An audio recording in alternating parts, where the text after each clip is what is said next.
have a mic to use if we need it. I don't think Russ will need it, but if he does, you guys raise your hand and let me know, and I will give it to him. We won't listen to him saying if he needs it or not. He's gonna go through his slides. He'll have questions and answers along the way and after. He's got books that he did on the story that he's gonna show you in the back corner. He loves talking about it, so don't hesitate to ask any questions. And I'm gonna shut the lights off when we get going with the slideshow, but I'll let him take over. Russ Staples from Tamworth, native of New Hampshire.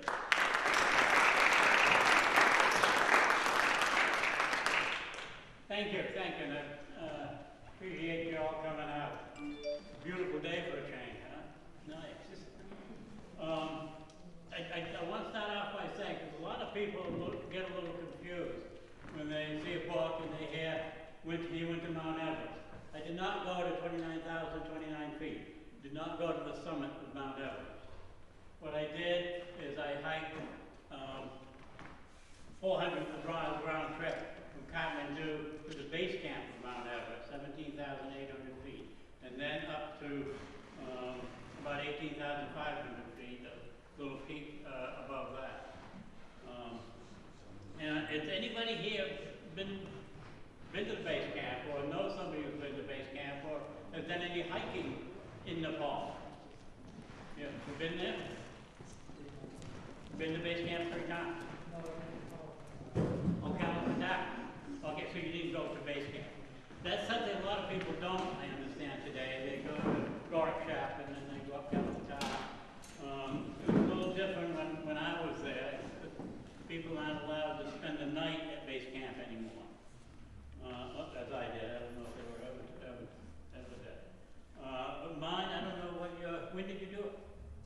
1970, 1987, and 1990. Did you notice a lot of changes? Yeah, some. Well, I was there in 67, and so you may notice other changes. Other changes to this. I know for me, my trip to Mount Everest was quite unexpected and an unlikely journey. I was a Peace Corps volunteer at the time, living in South India, and the idea of trekking to the base camp of Mount Everest had never entered my mind until my good friend Ken French knocked on my door one day with the idea. Now, Ken and I, a year earlier, were roommates at the University of New Hampshire. We both applied to the Peace Corps about the same time, and then we both ended up in India with just a pleasant coincidence. We were stationed 400 miles apart. He had been in India for 6 or 7 months. I'd been in India 2 months at the time. But we had planned to do some hiking in the Indian Himalayas, up in Kashmir or somewhere like that. And he came in contact with the Peace Corps doctor in Bangalore who had been doing some hiking in Nepal and suggested that we might want to go to Mount Everest instead. We knew nothing about Mount Everest other than that it was in Nepal and that base camp was at about 18,000 feet. All we knew. We didn't know about Sherpas, we didn't know about food, about gear, about how to get there, whether we need trek permits or anything. But we didn't spend a lot of time discussing it because we didn't have to. When else would we be in a better position to go to Mount Everest? So we decided right then. That was in April. We were told that fall trekking season, September to mid-November. So we said September we head for Nepal. Well, to make a long story short, due to the Indian bureaucracy, because we needed to get permission to leave India and return to India. As foreign nationals, we needed that paperwork done. Because of that, and because of the fact that I was in an accident, an automobile accident in August, I get a telegram from Ken late August saying fell off roof, broke hand. The odds were against us right from the get-go. It wasn't until late August that I got permission from the Peace Corps to take 30 days vacation. And we just hoped that would be enough. Although we were told it wouldn't be. But anyway, right after that, I had my accident, and had his accident. I still had no paperwork from the government saying I could legally return to India. And things weren't looking real good, but we didn't despair, if you will. We didn't say, well, let's go to North India instead. Let's put it off until next spring. We just were 22-year-olds, young, and it just kept pushing away, just hoping that it would happen. We couldn't do a lot of planning ahead of time. I was in a village with no electricity, no telephones, or anything like that. There were no brochures that you could go to. There was no internet. There was nobody you could talk to who had been there before. You know, so we couldn't do an awful lot while we were waiting. But it wasn't until late October that my paperwork from the government came through. A couple days after that, I get a telegram from the Peace Corps office in Hyderabad, the state where I worked, saying I had to be at if I was still in the country, then I had to be at a conference in Hyderabad. So I went to that on November 8th to the 10th. Before I left, I wired Ken and said, meet me in Bangalore on the 12th. We're going to Nepal. And that's sort of the way it happened. So as much as this is a story of a trek to the base camp of Mount Everest, it's also the story of two young adventurers, inexperienced, certainly ill-equipped, and two guys who had no idea what they were getting themselves into, setting out on a trip of a lifetime. And that's the way it happened. Like I said, it was in 1967, some 52 years ago. And I'm going to try to stay out of your way, okay? But if I'm not, throw something at me, or say something. You know, I just want to make sure I'm loud enough. Everybody can hear me. Good. This is what the world looked like then. You can see a lot of places on the map aren't around anymore. But I was living down here in South India. It was 1,300 miles to Kathmandu, right there, and another approximately 200 miles up to base camp. So that was our journey. Just a little timeline of what was happening on Mount Everest at the time. Exploration of Mount Everest started in the early 1920, 1921, in those years. But all the early exploration was done from the Chinese side because Nepal was closed off to all foreigners. And it wasn't until after the war, in about 1950 or 51, that the Westerners were allowed in Nepal. And the mountaineers were all anxious to go, and immediately started figuring out how to get to the summit of Mount Everest. They had expeditions of 51 and 52, and 53 finally. The British Everest expedition put Hillary and Tenzing Norgay on the summit.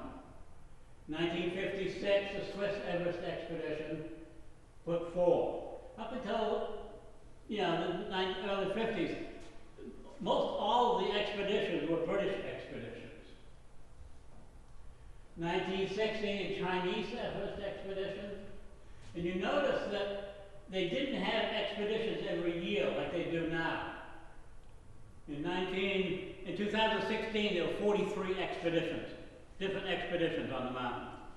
But here it was every few years. The Americans first climbed in 1963, 1965, Indian Everest expedition, and then comes Staples Springs to the base camp. And there were 4 of us. There was us 2 and 2 Sherpas.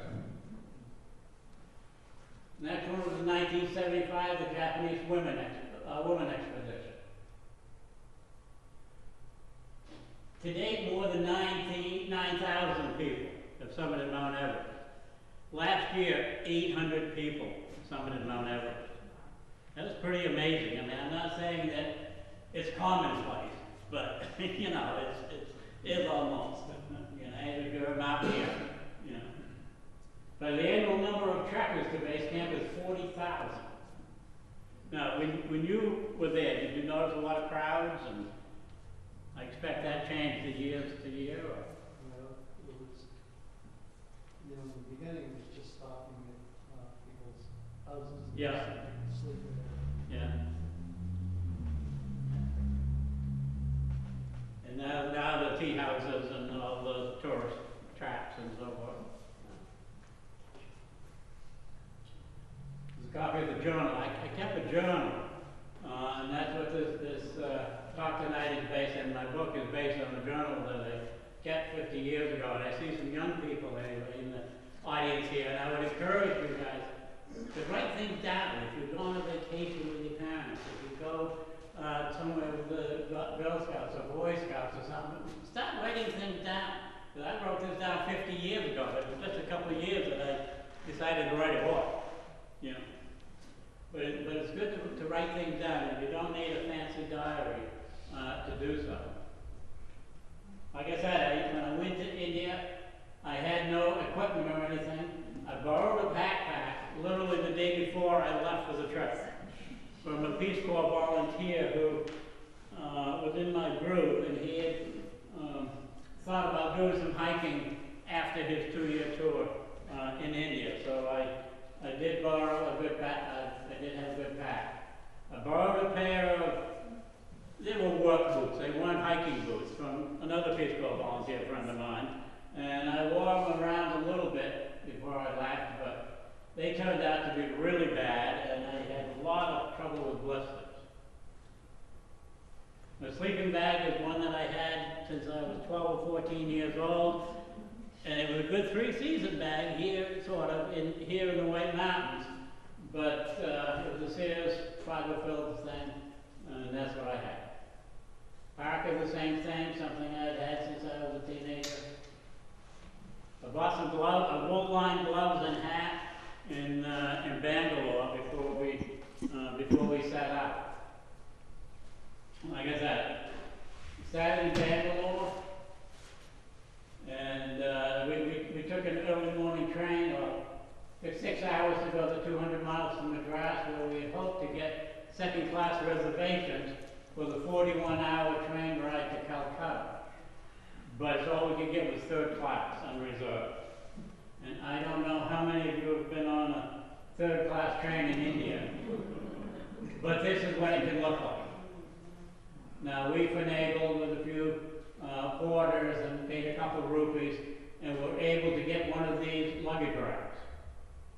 And it was enough to stretch out your sleeping bag, and that's where that was my home for a couple of days, 41 hours on the train. I talk more about that in the book. Once we got to Calcutta, we still didn't have visas yet, or plane tickets, or anything to Nepal. But we lucked out and were able to get those done in half a day. And we really feel like we got lucky.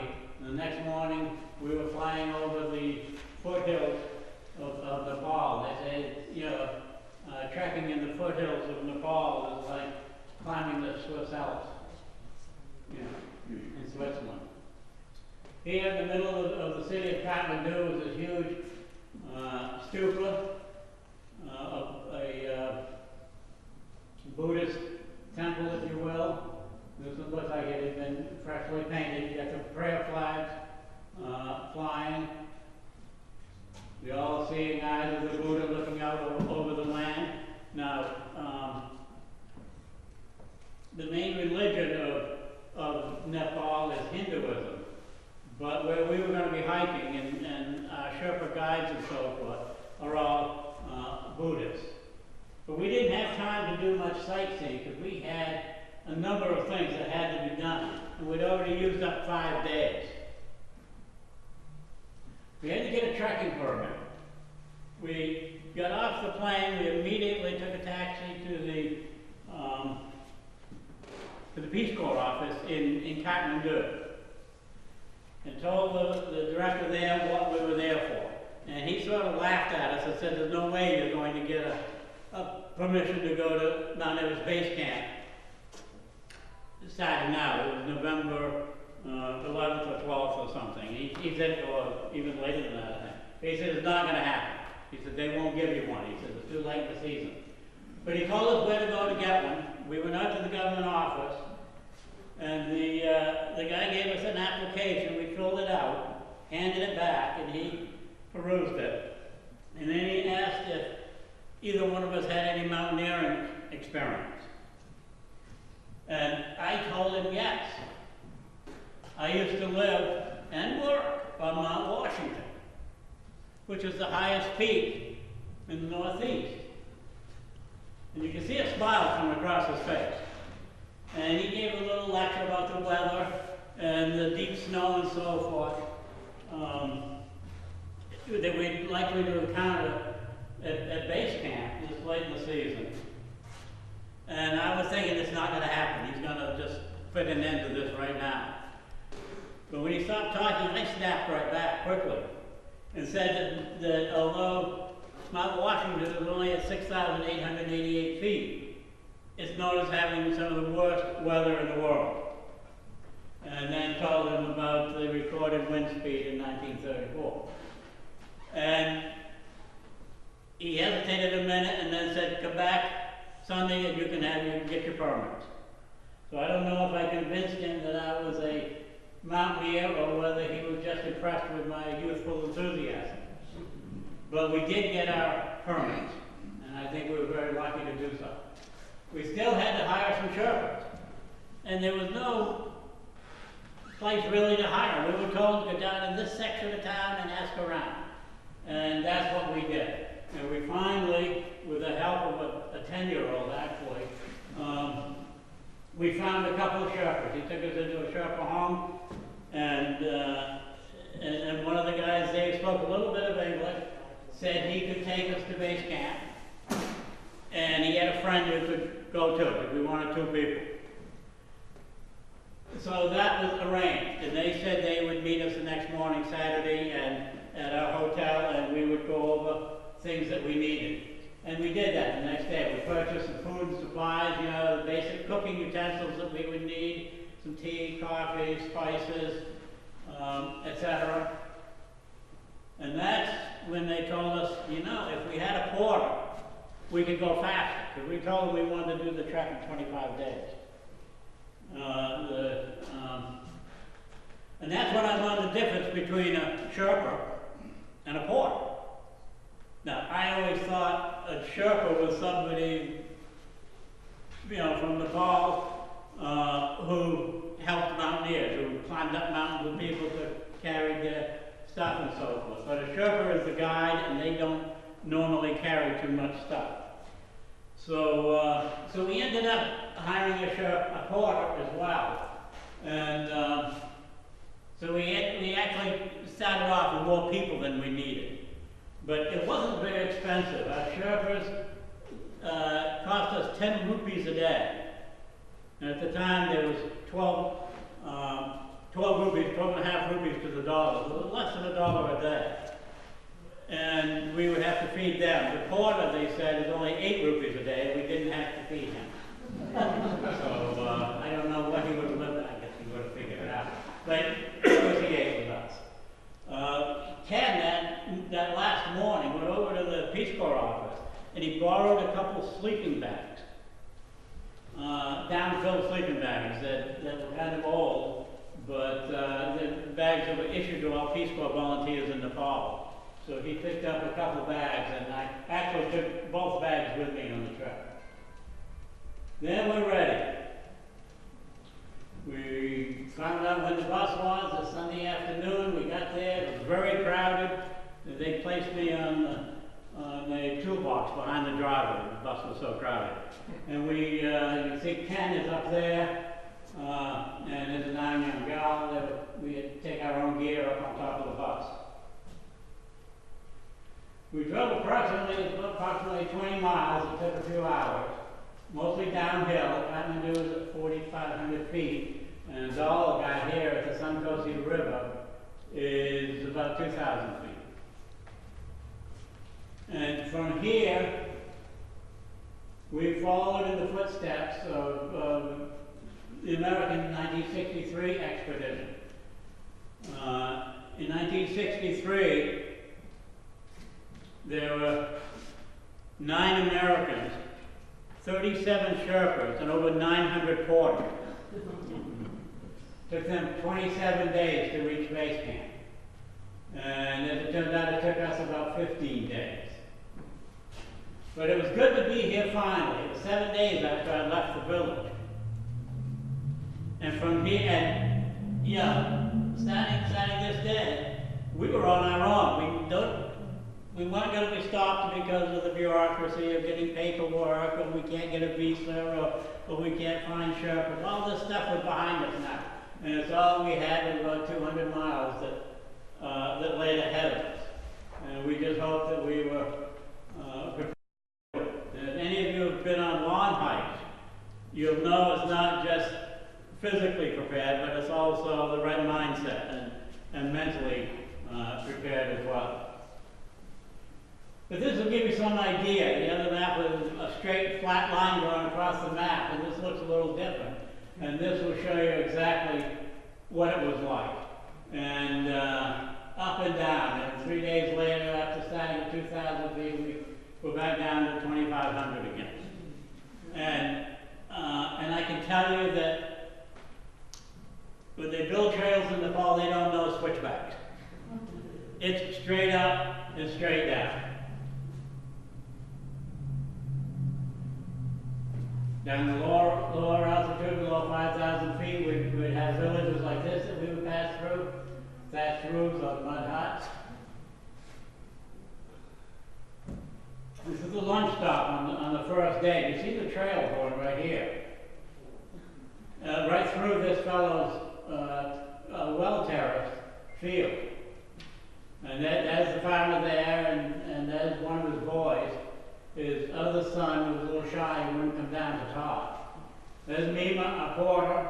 I'm their gal, one of the Sherpas, Ken, and Angawa, and the lad that came down. And the kids study some English in school, as well as their native language, of course. So they were anxious to try to practice what little English they knew.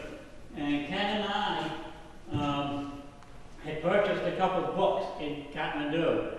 Learn Nepali in 3 days, and Nepali 101, things like that. So to help us out, but we lost them on the first day trip, which was unfortunate.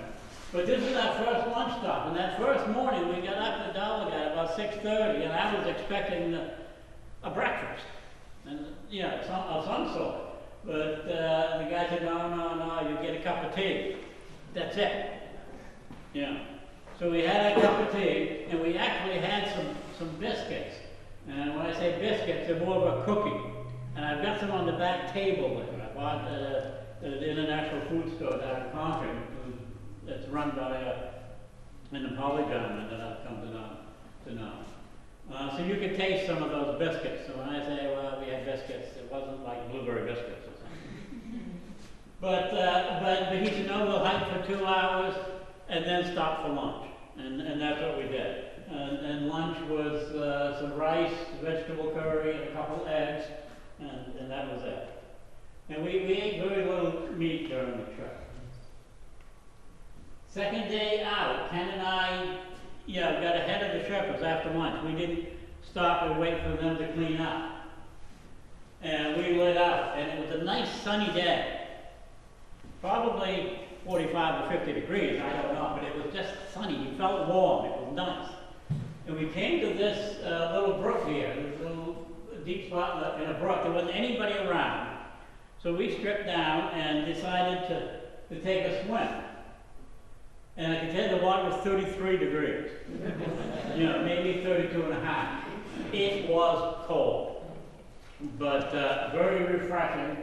And one of the problems, I cut myself on a stone on my foot, and that began the cycle of blisters and everything else. But we were getting closer to the mountains all the time, and we still had some fair weather. on the fourth or fifth day out, we stopped at the village of Tosa, which is at an elevation of about 5,000 feet. And it sort of marks the beginning of the Sherpa country. And you notice the houses are different. And they get snow here, and the houses are real substantial, built of stone, and the roofs are either wood or stone or slate. But we stopped here to replenish our food supplies, and I was lucky enough to find a vendor there who had some sneakers for sale, Cads or something, brand new, and they fit me to a T. So that's what I wore from then on, with sneakers. But we spent a couple hours here looking around, getting to know some of the local gentlemen. They asked us to join them for a while. And again, we couldn't speak their language and they couldn't speak ours. Now, Ken and I had been in India long enough to learn a little Hindi. And the Hindi, which is the language that's related to Nepal. It's a little different from the Tibetan language that the Sherpas use sometimes. So we knew a lot of basic words in, we could say milk and how far is it, what time is it, things like that. And we learned a lot on the way. As we were leaving the bazaar and had all the things we needed, this fellow came up to me with this chicken. And I'd been writing in my journal, and I noticed it was November 24th, and I thought it was Thursday. So I said, Thanksgiving.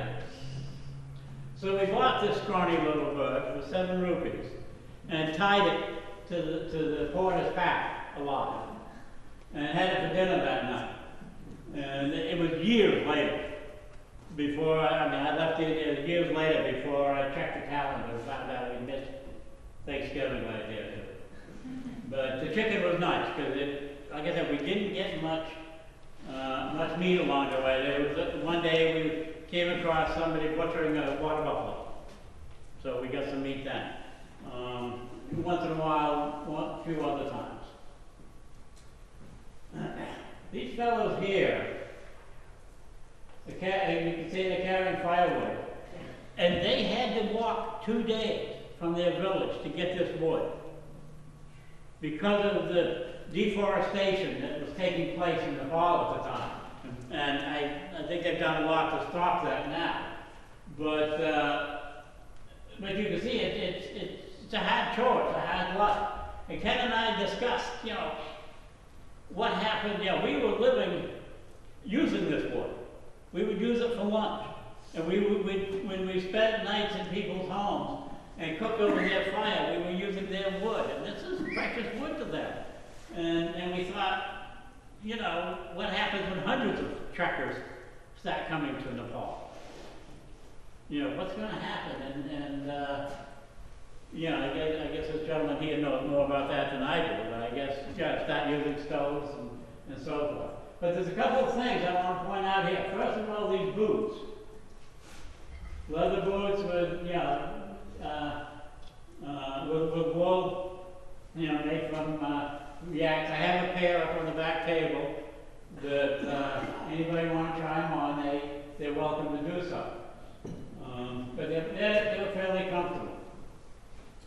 And you notice this strap around his head called a tumplan. And you notice he doesn't have any straps like you would over the backpack. And that strap goes under his basket. And the weight of what he's carrying is carried on his head or spine.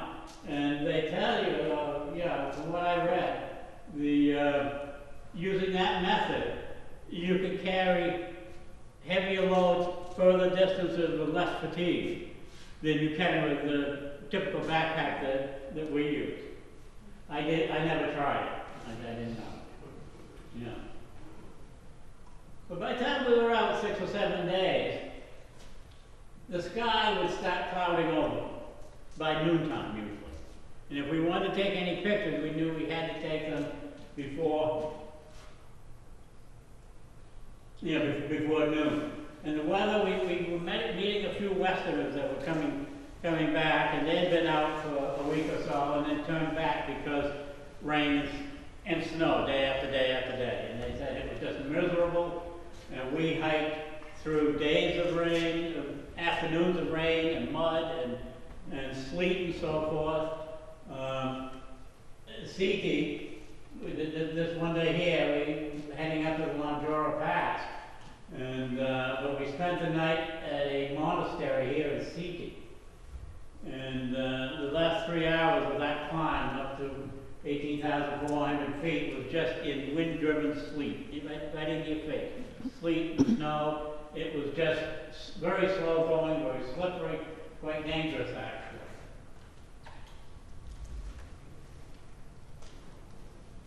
But we had shelter for the night, and get up this morning, went up to the pass, and this is what we saw: a nice, beautiful winter wonderland. And the first snow I'd seen in months, of course. And you had 5 or 6 inches of fresh snow. And it was here that we sort of rubbed elbows with a bit of history. You see what it says on the box there? It says Mount Everest, American Mount Everest expedition. And this fellow told us that he had been a porter for the American expedition 4 years earlier. And he saved the box that he carried stuff to base camp in. And they had 900 of these guys carrying these boxes that each weighed 60 pounds. You know, 180 miles, 200 miles to base camp. But that was kind of interesting in and of itself. From there we went down into the Jumbisi Valley. It was just beautiful. By now we had gotten into a routine, if you will.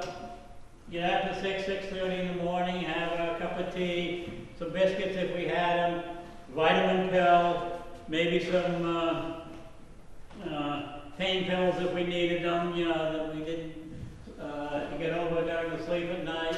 Then we would walk for a couple hours, have lunch, walk for another 4 to 6 hours.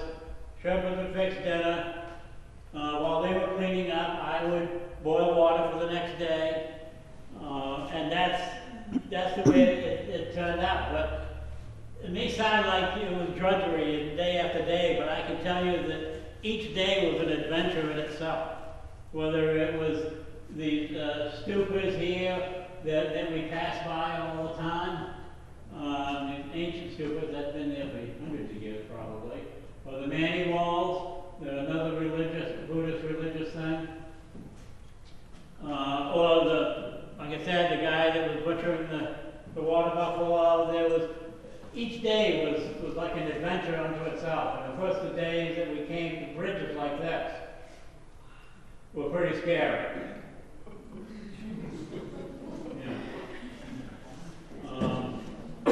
We waited until the Sherpas went first, or at least Mima did. He was the big guy. Yeah. But it was kind of scary crossing those bridges. Maybe some of you have seen Indiana Jones. It was something similar.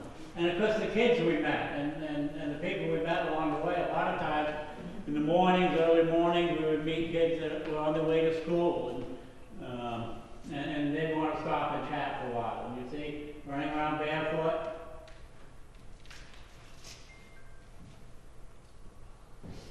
This fellow here, again, barefoot. And you notice his stick. It's a T-shaped stick, so it not only is a good hiking stick, but it doubles as a rest for his pack, because he can set that right under his basket when he wants to stop and just takes the weight off, so you can rest a little bit. Anybody know what kind of animal that is?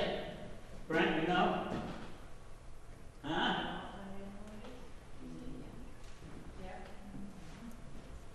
It's not a yeti. Okay, it's not a yeti. It's a tell me what it is. I forgot. It's a yak. It's a yak. It looks like a big hairy cow. Yeah. and the guy there, the lady there is milking it. And the views were good. We're getting closer to the mountains now.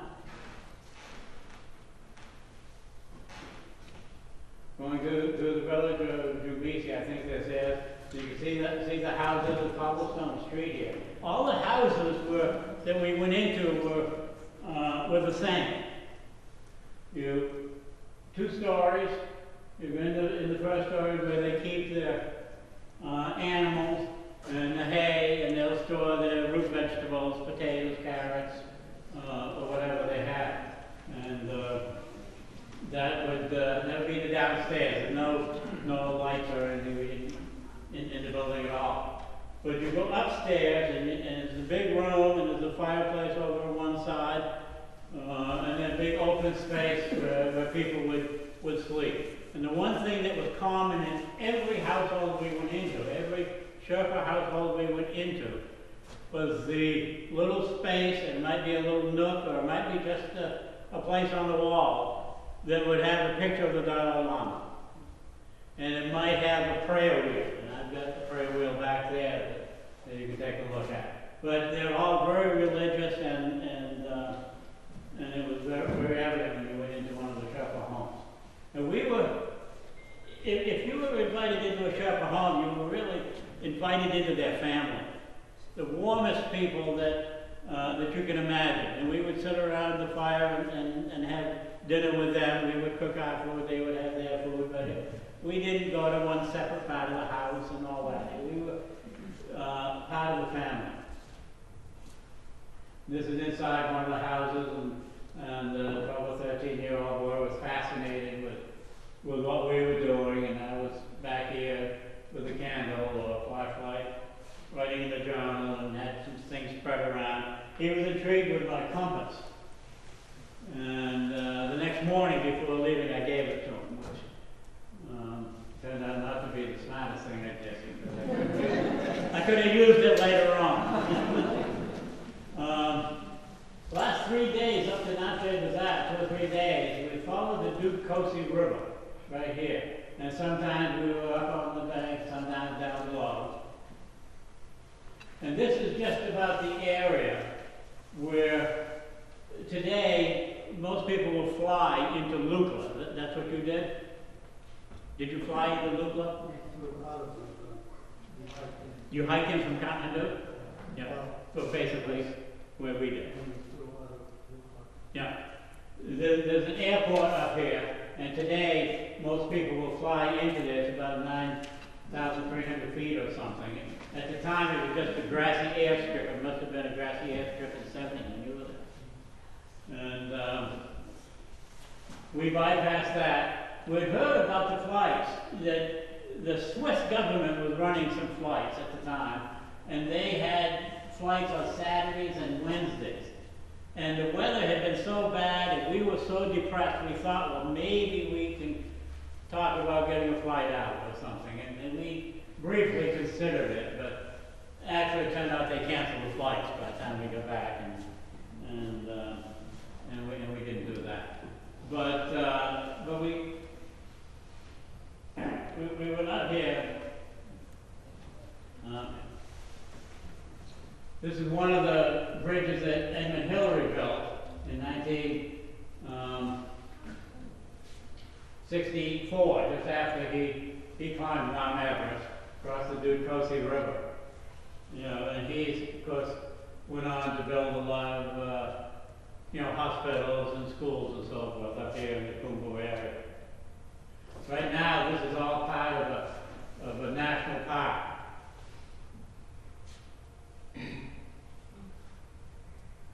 Again, clouds.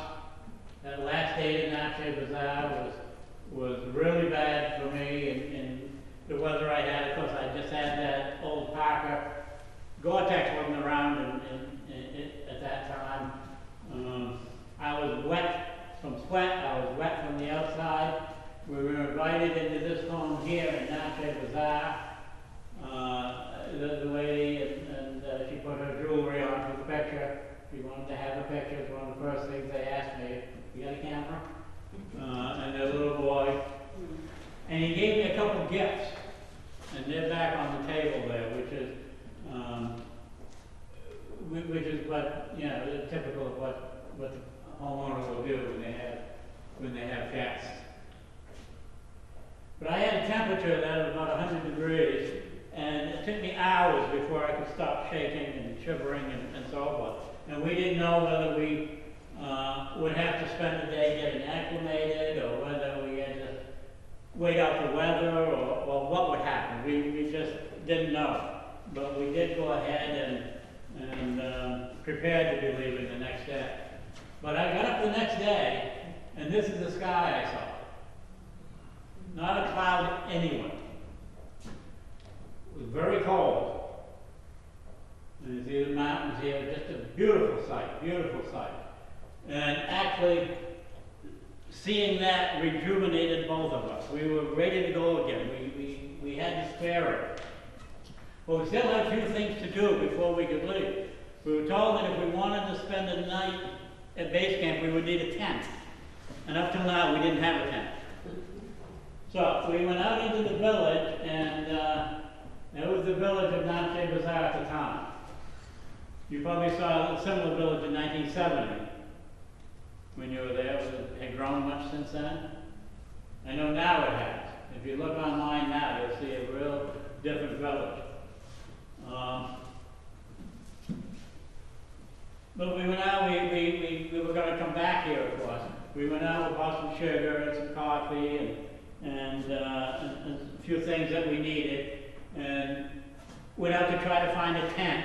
We finally found a tent, somebody who would rent us a tent for 6 rupees a day. He built each of the 4-man Japanese-made tent.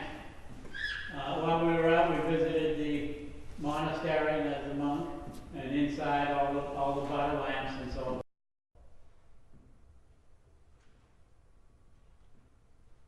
But the other thing we did here, Shepherd Anyangal had left us the night before and gone to a village that he was from, a neighboring village of Namche Bazaar.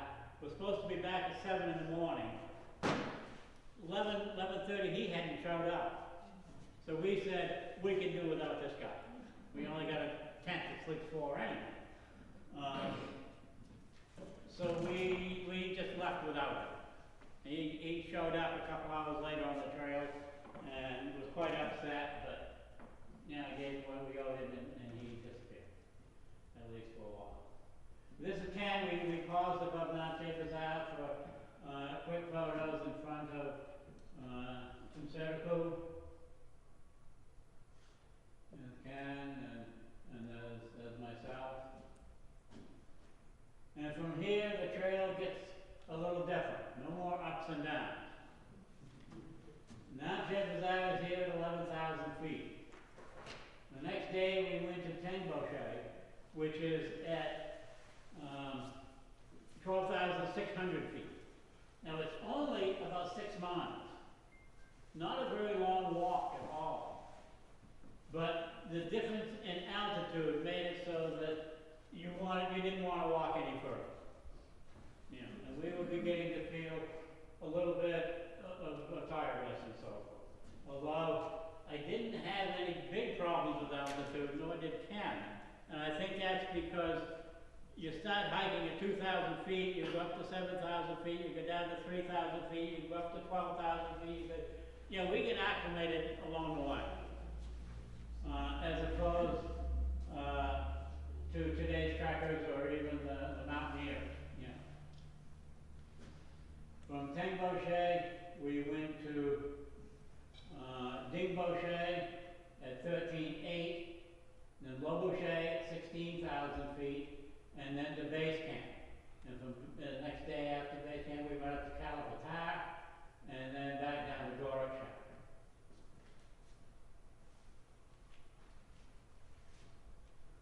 Ahmedabad means mother's necklace. Again, that's a 23,000, 24,000 foot peak. And it was just, there wasn't anybody else around besides Ken and I and the 2 Sherpas. We were, you see here, this is at Dingboshe. There was one woman staying here who hadn't quite left yet. She was gonna be leaving later on in the season, I think. And, but this is an area in the summertime where people take their cattle to graze. But it was quite deserted when we were there. But we did get a chance to set up the tent, because you're noticing the American flag along the way that we carried with us. So people saw us, they knew where we came from. The ground was so frozen, the only way to anchor the tent was with stones. And we certainly found out that this tent was big enough for two, we'd be crowded for three, and we didn't want to think about four of us in there. It wasn't a very big tent. Island Peak in the background.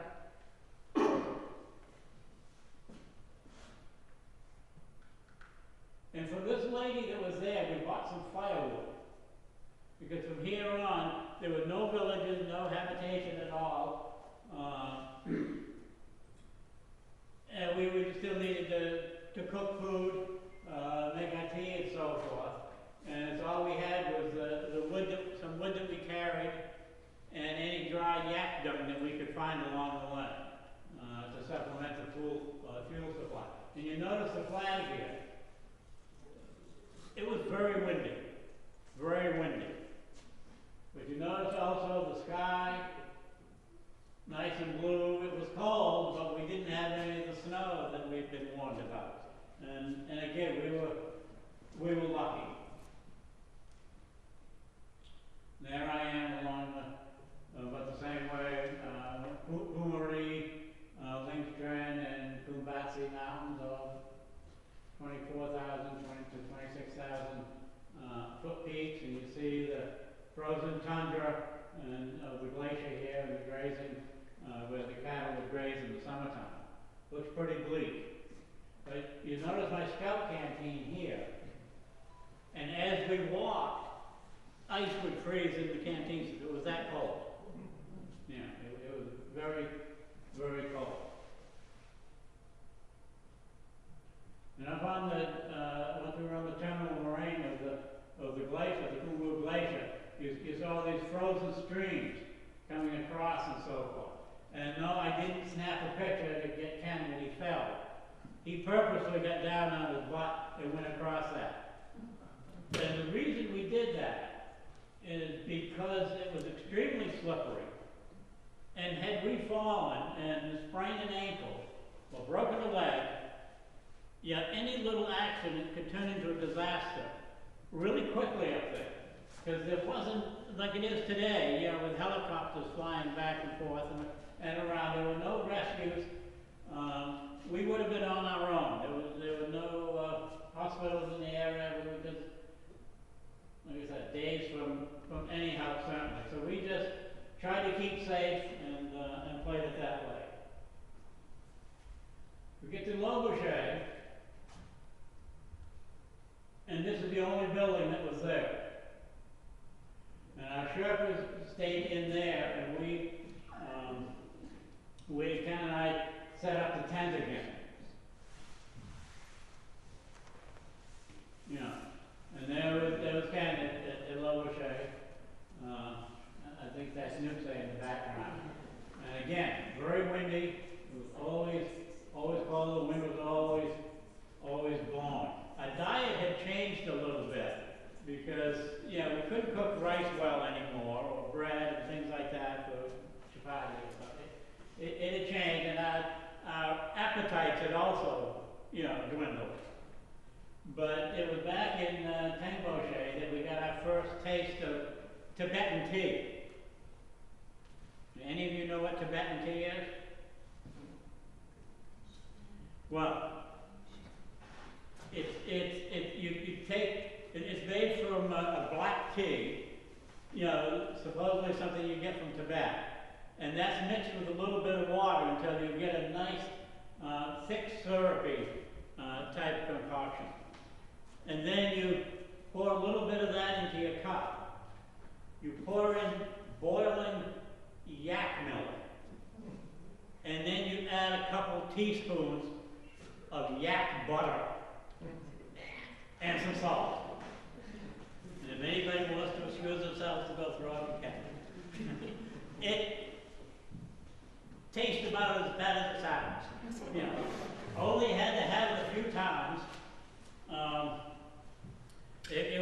pretty bad. Did you get a chance to taste any of that? I must have, but I don't remember. Well, I'll tell you.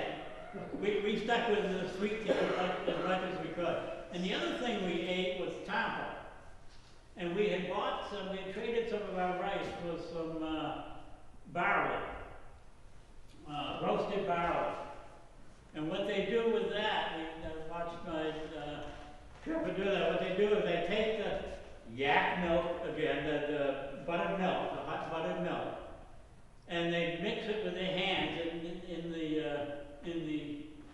barley, and they form sort of like a donut hole, a ball about the size of a donut hole, and that's it, and that's what you eat. And it was kind of dry, but it had an interesting nutty flavor to it. And but we did eat that. That was our diet for a while. I did take along a few cans of sardines, and at base camp, Ken and I had to force ourselves to share a can of sardines. We just weren't hungry. Ken also had an intestinal problem that plagued him from the time we left Namche Bazaar all the way back, pretty much. But it was real acute the time we were up here, and we didn't know if it wasn't from any water he drank in Nepal, because we were real careful about that. But it turned out to be something. We figured it must have been something that he had picked up in India before leaving in India. And here I am mending my sleeping bag, which I had to do often. My gloves are right here. And I would make a couple sketches and then have to put the gloves on. But I was still in good spirits. And here we are the next morning, December 4th, 1967, getting ready to leave Lubbock and head for base camp. And you notice, I want to speak a minute about Nima's coat. It has a belt around the middle, and if he opens that belt, unloosens the belt, then it drops to the ground. The jacket goes all the way to the ground, maybe a little extra. Inside here, a big pocket, and he's got a cooking pot, he's got some silverware, he's got a cup, he's got everything he needs to eat, plus some food. He uses the jacket for a sleeping bag.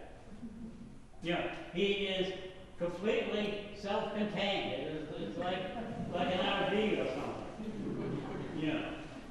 It was amazing. And the jacket weighed probably 60 pounds as I looked it up. He probably would have been good outside the tent. I don't know. Before getting to base camp, there was an inscription in the stone here to Jolene Breitenbach, who was one of the youngest members of the 1963 expedition and the only one to die on that expedition. And he died in the Khumbu ice fall. And it was probably 6 years later before they found his body, and it sort of worked its way back out of the ice, out of the glacier and so forth. And he's now buried in Tangboche. There was one other memorial carved into the rocks, and it was for an ambassador, the Nepalese ambassador from India to Nepal, for some reason. I'm not sure what that was all about. But Gorakchep, there were no buildings at Gorakchep at all, and we stopped here and had a quick lunch. And again, Ken and I shared a can of sardines, and they had tea and samba, and we said no. We said no, thank you. Pumori in the background. Again, look at the sky. How could we be so lucky? What time of year were you there? The fall or the spring? No, the fall. The fall. Did you enjoy weather? No, I don't remember the weather being bad. Yeah. We were Yeah. earlier in the fall. Yeah. Yeah. We had just beautiful weather for some reason. But once we turned the corner from Gorakchep, we were in a different world. And gone were those pastures surrounding Loboshe and Gorakchep, where they grazed the cattle in the summertime. And we found ourselves in a land of ice. And it took us about 4 hours from there to base camp. This is the trail, such as it is, that we started out on, and you take a couple steps and you keep sliding down. And at other times we would walk along the floor of the glacier itself. Our Sherpas got ahead of us kind of quickly here, and for the last 2 hours we didn't see our Sherpas. And there was only one way to head. It was sort of a blind canyon, a cul-de-sac, if you will. So we just kept heading in that direction, and figured we would eventually get to base camp. And weaving our way through this, you see the layers of ice and snow and ice and the seracs and so forth. But when we got to base camp, this is what we found. The Sherpas had the tent set up already, and I wondered briefly about where did they find a smooth place to put it. But I was so tired, it just didn't really register, and I didn't really care. They had tea waiting for us, and we sort of shook hands and celebrated our arrival at base camp. But I can tell you, if you go today and expect to find that kind of solitude in this far away out of the place, far away corner of the world, you won't find the solitude that we had. You know, there'll be people there vying for a space to take pictures and so forth. How did you know that was base camp? Well, there wasn't much further to go before you got to the ice fall, and that's the beginning of the thing. Also, our Sherpa, had been a porter for the Indian expedition, or a Sherpa or something, he said. So he knew how to get there, and he thought we were told that this is where the Indians had their base camp.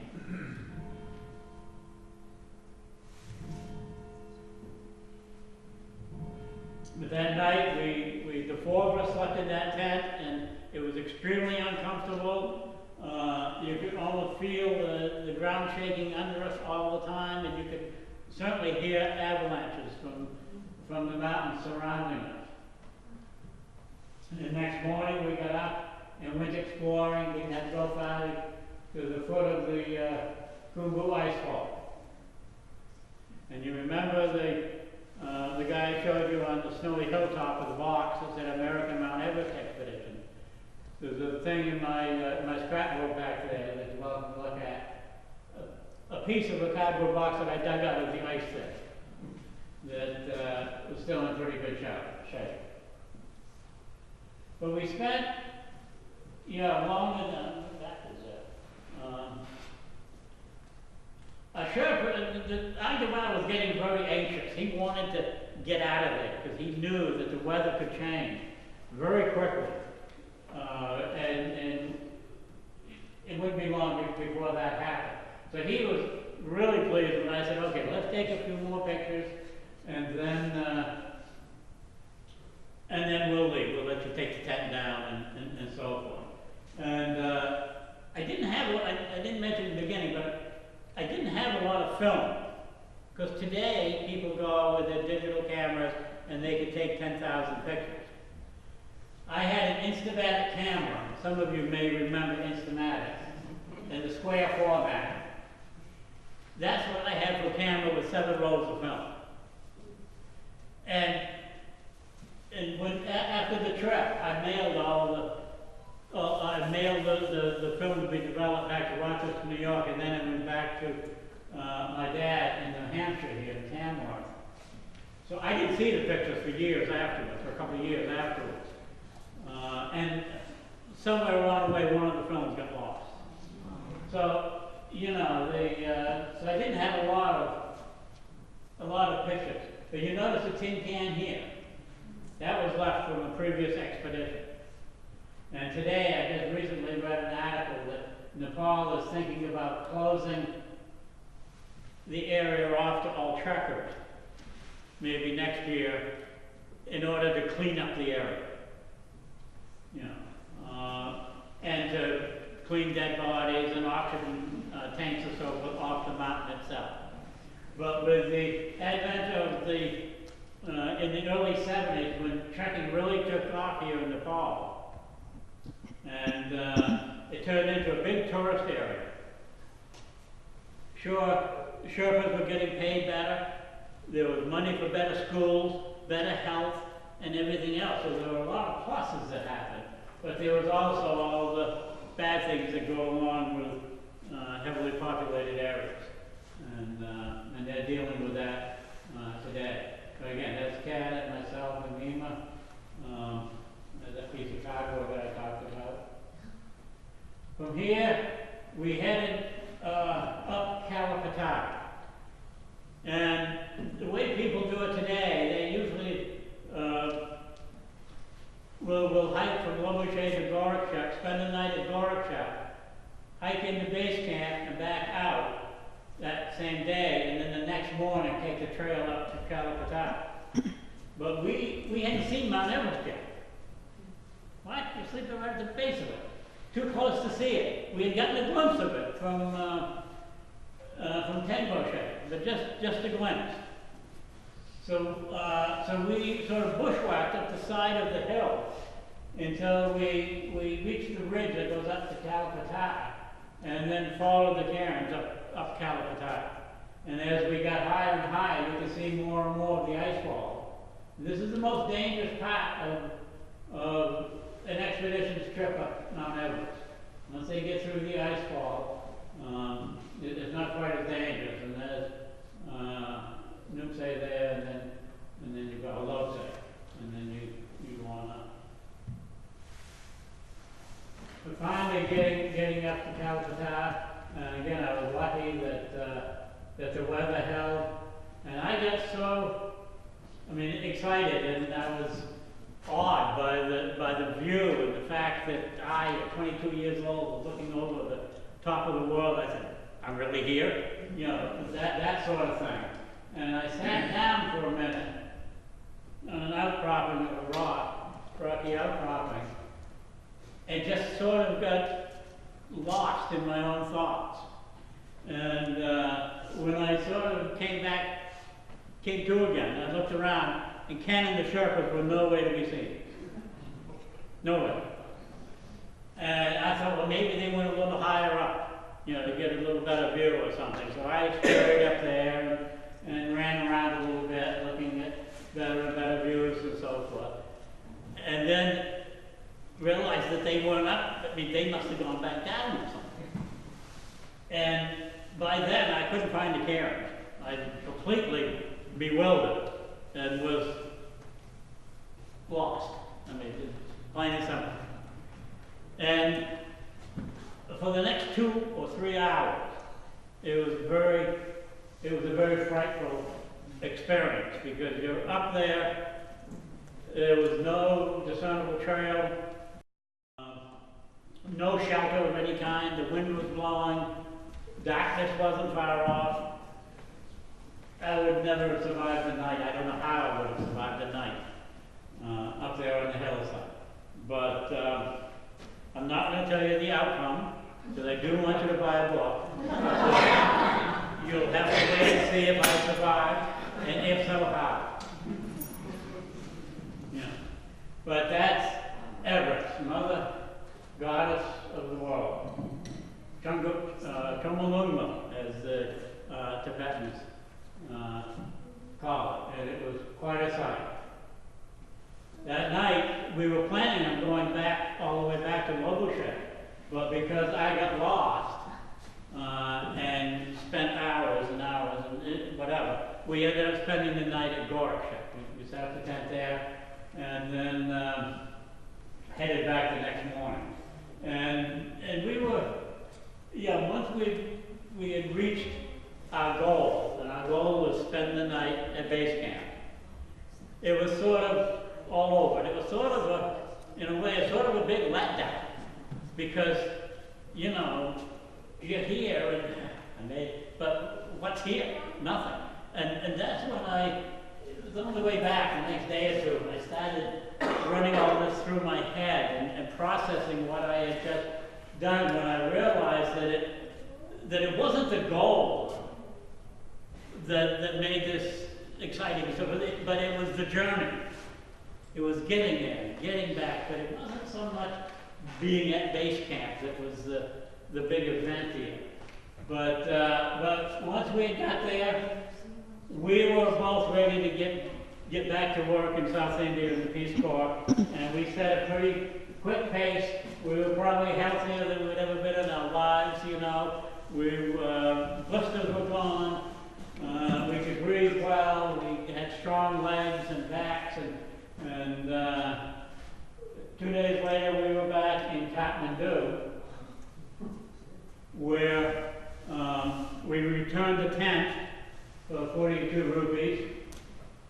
When I was there earlier walking around looking for the tent and so forth, a woman came up to me and said she could make me some boots, like the ones you saw that the guy with the wood had. And I've got some back there. Those are the ones. She said, I'll make them for you while you're gone. You can pick them up when you come back. And she had them ready for me. And I tried them on. They fit perfectly. She measured my feet. Tried them on. They fit perfectly. The only thing I asked her is, put an L and an R on the bottom of each one, because I don't know. It doesn't look, you know, any different. But we spent the night here. Ken and I decided at this point, we were running low on money. And we decided to let the Sherpas go, to fire them, and go back to Kathmandu on our own. We figured we could find our way. We figured we were better with the language by now and so forth. So we paid them. We sold a lot of our things that we had that we didn't need for the return trip. And the trip back, I can tell you that each day was another adventure. Now, this is about the last picture. I ran out of film here and not figured that. So we didn't have to stop for pictures or anything like that. I just packed the camera and we were gone. But a couple interesting things.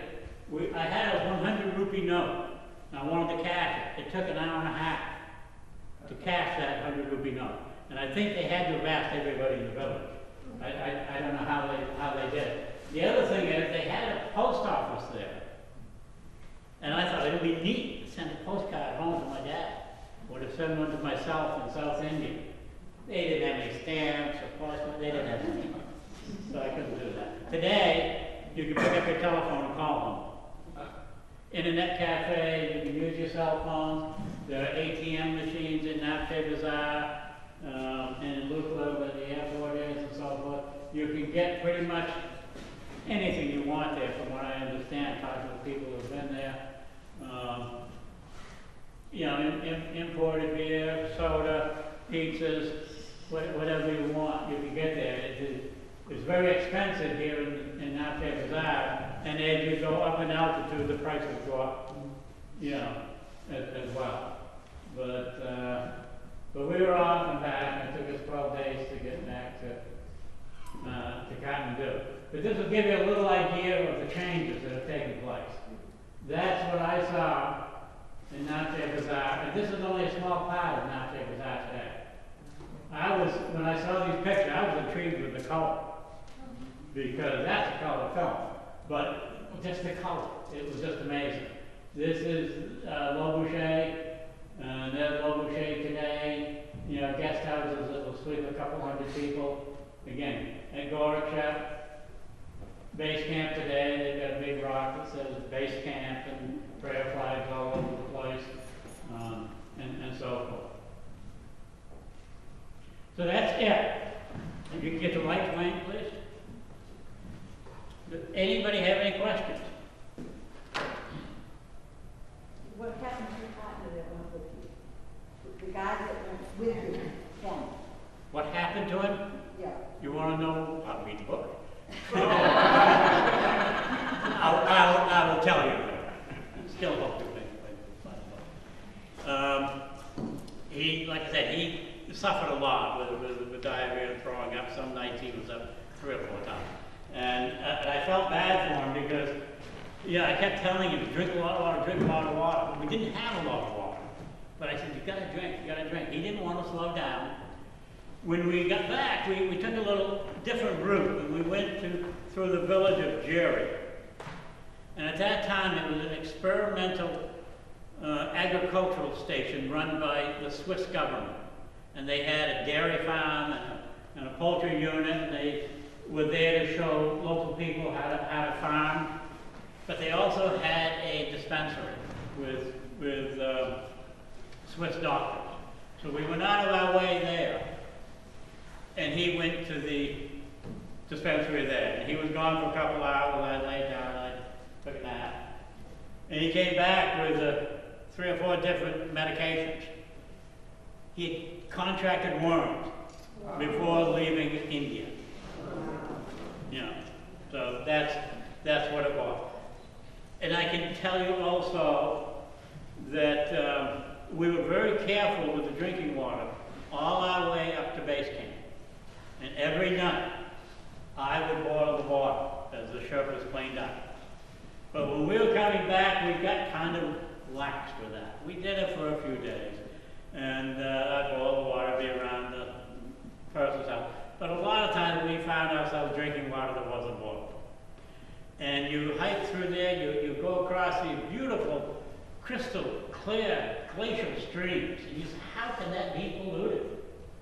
But they are. And we knew they were. We'd lived in India long enough to know you don't drink the water. And it was 3 or 4 months after I'd been back to India that I was first diagnosed with amoebic dysentery. And I know it came from there and not from India. You know. And I came back a couple times while I was there. But so you want to be careful about, you know, things like that.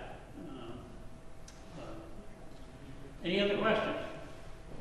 China, at that time, like, controlled the whole area. China didn't control the ball. They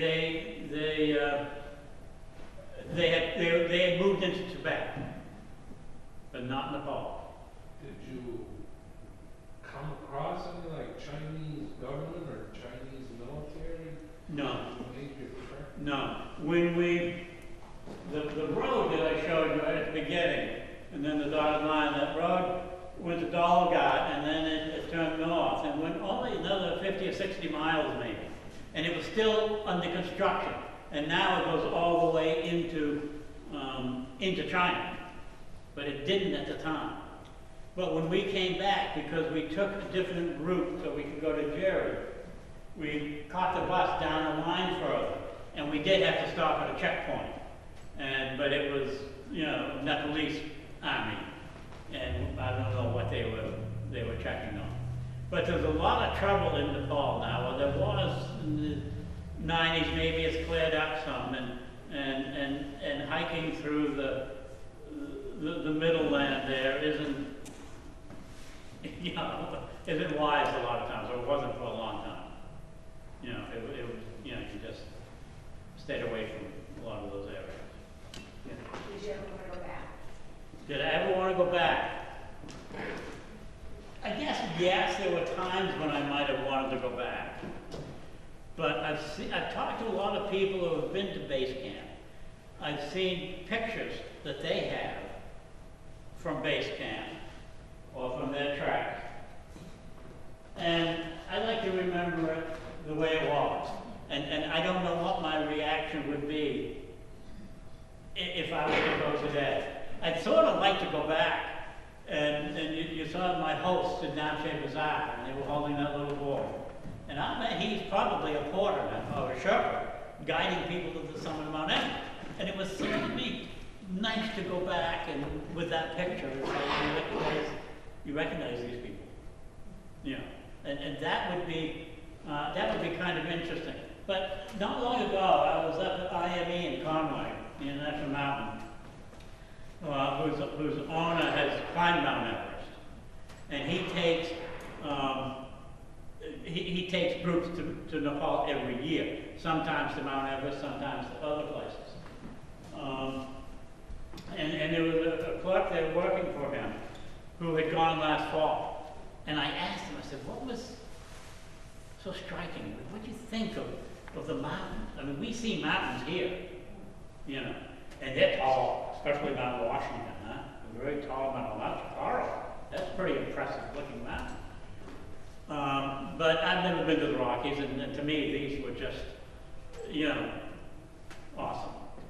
But I asked this guy, what this guy said was, he says, I wasn't impressed with the mountains. And it's because he had seen Rick's pictures so often, or he'd been on the computer so often, he'd seen those sites. He had seen Pumori and Lingstrand and Kumbatsi. He had seen all that. And he says it didn't faze him at all. He didn't even think about how tall these mountains were. Whereas I just thought, geez, how insignificant you feel, you know, when you're just the four of us, and we were almost like we were pioneers or something. It was just a strange feeling, but you didn't want to say anything. You didn't want to, you know, it was just a weird feeling in these huge mountains. But this guy wasn't impressed at all. And it just sort of, that's too bad. and that's what technology has done, I guess, as much as anything. Because you can go online, you can Google base camp trucks, and you'll see millions of pictures, you'll see thousands. I mean, they're right there.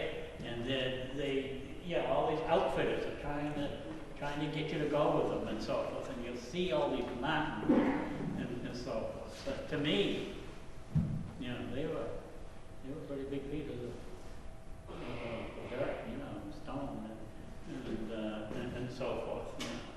So. Russ, you were saying that you have to boil the water in the evening for the next day. Yep. Just the next day walking through. I mean, is every day you? Every day, yeah. We boil our water every day. And Ken had a couple bottles, and I had 2 quart canteen, and that's what we drank.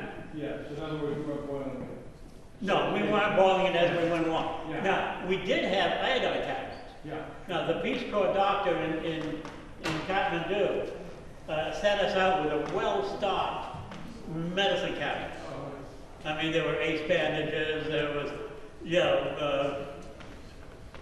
any kind of pain medication you wanted was there, including injections. There was iodine tablets, there were, Rolaids, there was, you name it, we had it. But if you've ever had water with those iodine tablets in it, you don't drink much water, And we never drank as much water as we should have. I drink a lot more in a day now, I think, than I did when I was hiking, because when you're hiking, you've got to stay hydrated. So we didn't have a lot of water, but we would boil. I'd boil it at night when they were finishing up the dishes and so forth, and fill the canteens, and of course they drank water from the brook or whatever. They were classic. Yeah, it didn't bother them any, it didn't bother them at all. It was like me in India. After a while, I was there for 3.5 years, and you learn to live with the parasites that are in there, but we did boil the water. Have you ever calculated how much your trip cost? I know exactly how much my trip cost. And if you go over there, I was a little anal about it. Because I had my journal with me. And I kept that journal in a sanchi, in a bag right with me all the time. So I could carry my camera there, and I could take that out at noontime, or if we got to a tea stall or something along the way. And some days we stopped as often as we could, especially those first couple days. Any excuse at all, but I had that handy to write in. And every time we spent 6 rupees to spend the night at the Sherpa home. 6 rupees. If we spent 2 rupees for firewood for lunch, 2 rupees. If we spent 2 rupees for oranges, who would think that oranges grow in Nepal? We walked by this orange grove, and then an hour later we were in snow. I mean, it's just amazing. I never would have thought about it. But I did keep track of it, and you can see that in there. It cost me, from South India to base camp and back to South India, $201. And that included travel by trains, planes, and rickshaws. you know. And we took the train to Calcutta and then flew to Kathmandu, but when we were coming back, we wanted to get home, and we flew from Calcutta all the way to Madras and then over to Bangalore. We didn't mess around. We pooled our money and so forth, and we flew. And if I hadn't had the money that, you know, in the Peace Corps, I didn't get much as a stipend living there, but when you take your vacation, they gave us like $12 a day or $50. I can't remember what that was per day. So I had 30 days of $12, not rupees, dollars. So that's what got us to the base camp and back, was the fact that we had that vacation pay. But that's what it cost me from the village, $201. I broke it all down. And but from Kathmandu to base camp and back was $70. And I'm told that today that the cheapest you could do that is $1,500. I don't know what you paid the last time you went, you know, from Kathmandu to base camp and back. But yeah, but the $1,500 is about right, you know, for the Sherpas and the flight and the gear and so forth. But another thing that you know, trekking in Nepal is something that any one of you in this room can do.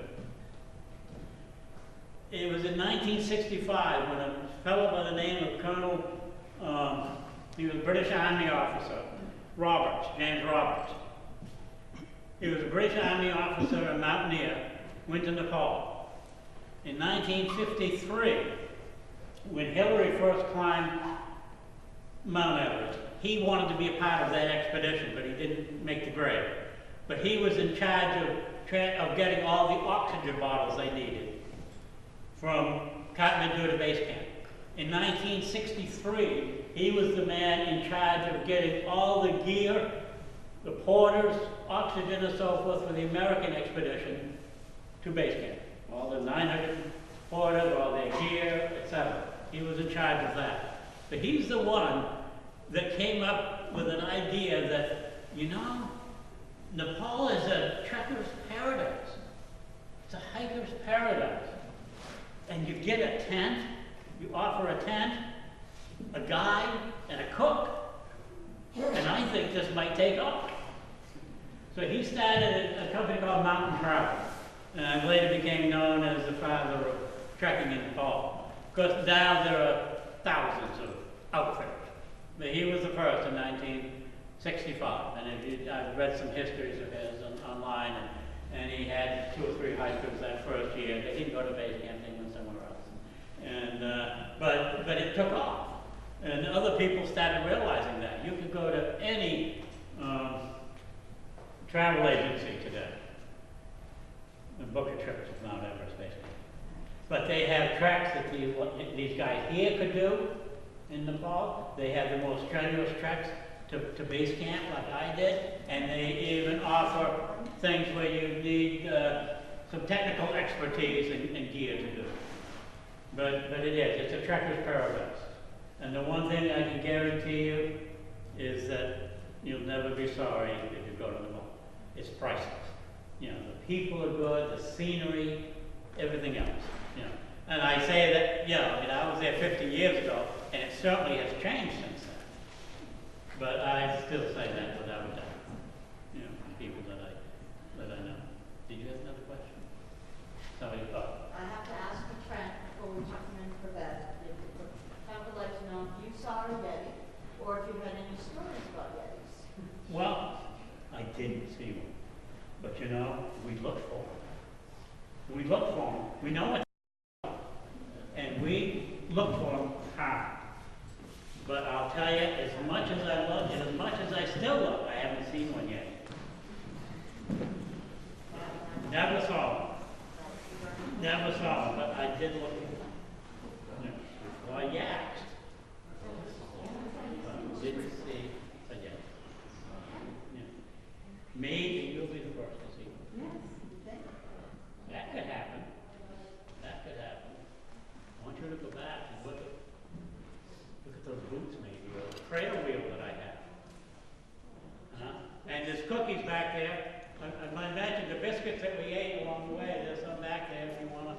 if you want to try it.